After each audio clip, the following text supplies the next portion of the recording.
How would you define intelligence? The Oxford Dictionary defines intelligence as the ability to acquire and apply knowledge and skills. I think most people would agree that this is an accurate assessment. But the problem here is that this could be applied to a broad range of topics. For example, someone may know a lot of information on historical events, making them very intelligent when it comes to the topic of history. This may be good for a history professor or someone in a war room, but how does this relate to day trading? See, intelligence is a very skewed notion that's open to perception. You wouldn't ask someone who has a master's in engineering to perform surgery on your dog. A highly intelligent person, but applied in the wrong way.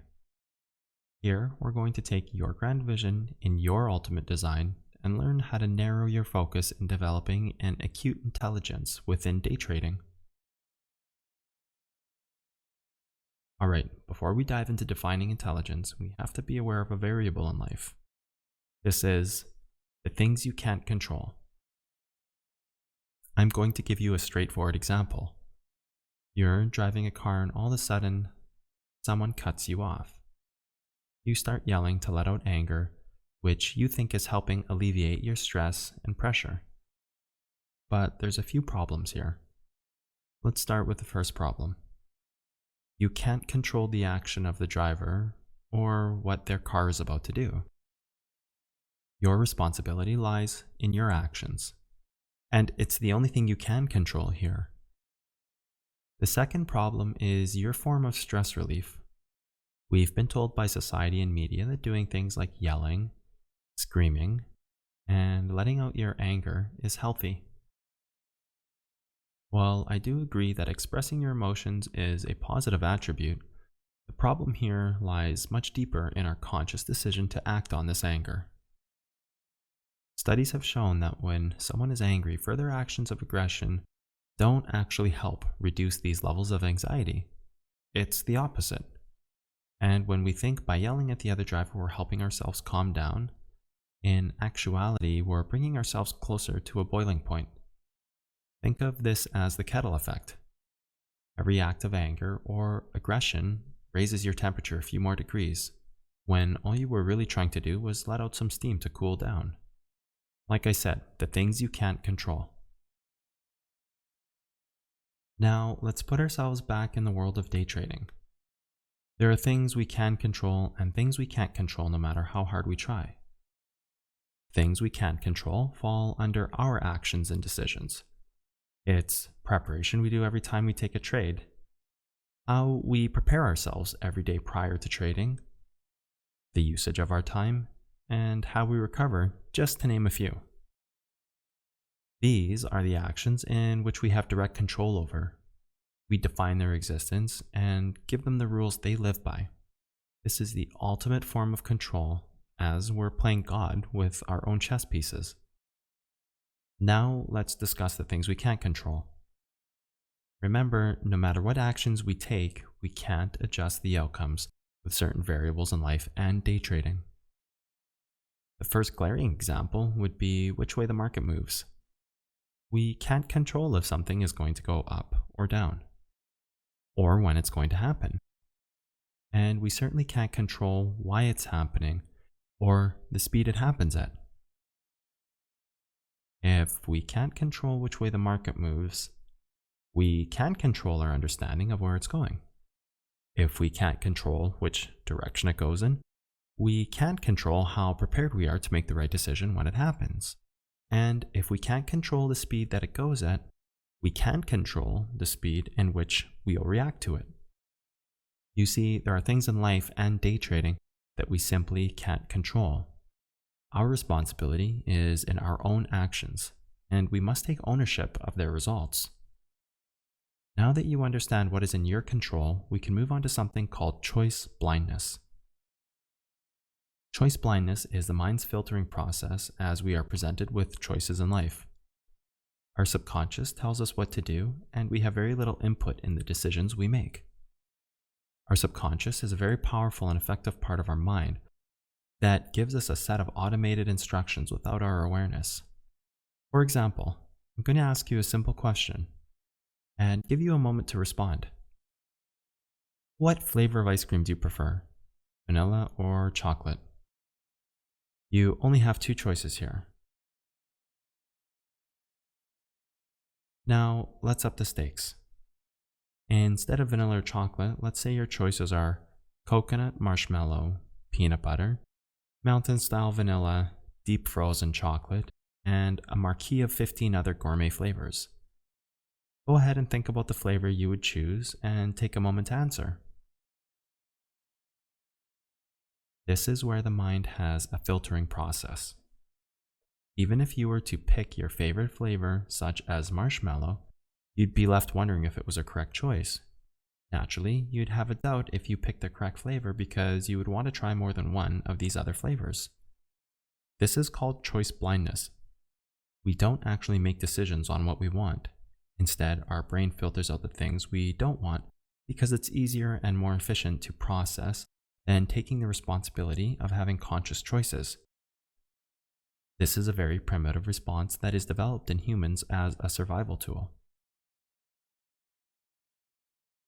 Alright, let's go back to the choice of vanilla or chocolate. When I first asked which flavor you preferred, your response would have been pretty straightforward. If you're like me, you would have picked chocolate. Otherwise, you would have chosen vanilla. Here's the thing. You actually didn't choose either. Your subconscious mind won't take the responsibility for making that choice. Instead, your mind filtered out the options that you didn't like, therefore only leaving you with one choice. Very much like the process of elimination. This is a very non-stressful, primitive response for your mind and a simple choice of what it doesn't want between A and B. Now, let's go to the second example, where we were given 20 fancy flavors. This isn't the mind simply picking our favorite. Remember, it won't take responsibility for that.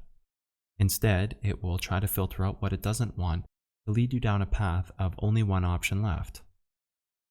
Imagine the amount of work the brain has to do to go through 20 delicious flavors to be left only with one option.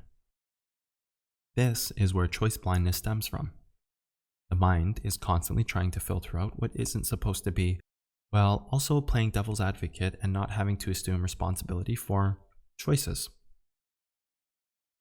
I want you to realize the amount of stocks that you look at every day can lead to this blindness. For example, I trade on Binance, which has over 200 coins on it. Imagine the amount of work my mind must do and the errors it makes when given such a large list. I've exhausted myself before even entering any trades just by reducing the amount of things that I don't want to trade. Now that you understand choice blindness, we're going to move to its other half, choice paralysis. Have you ever been in a grocery store, gone down the cereal aisle, and seen choices of over 60 cereals? You ever looked for more than a few minutes and left empty-handed because you couldn't make up your mind? What if there were only 3 options instead of 60? Then would it be easier for you to make a choice? You should be answering yes to these.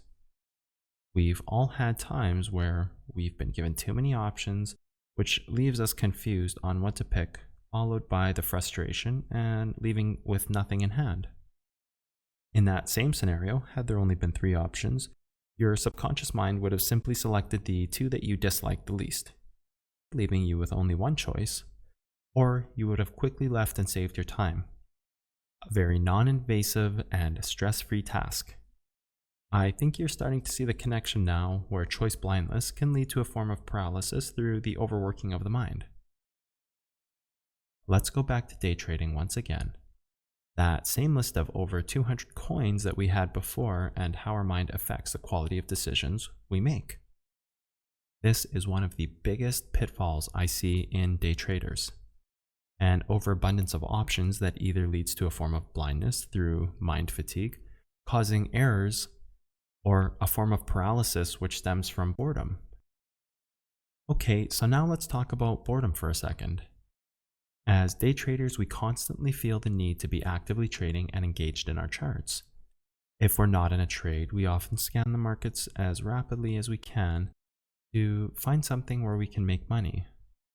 Case in point number 1. choice blindness starts to kick in due to mental fatigue. Our mind gets overloaded with the things we shouldn't be doing, thus creating errors in our ability to successfully day trade. The fatigue of choice blindness and the abundance of options and things we aren't supposed to be looking at increases the amount of errors we will make in day trading due to the fatigue of our mind.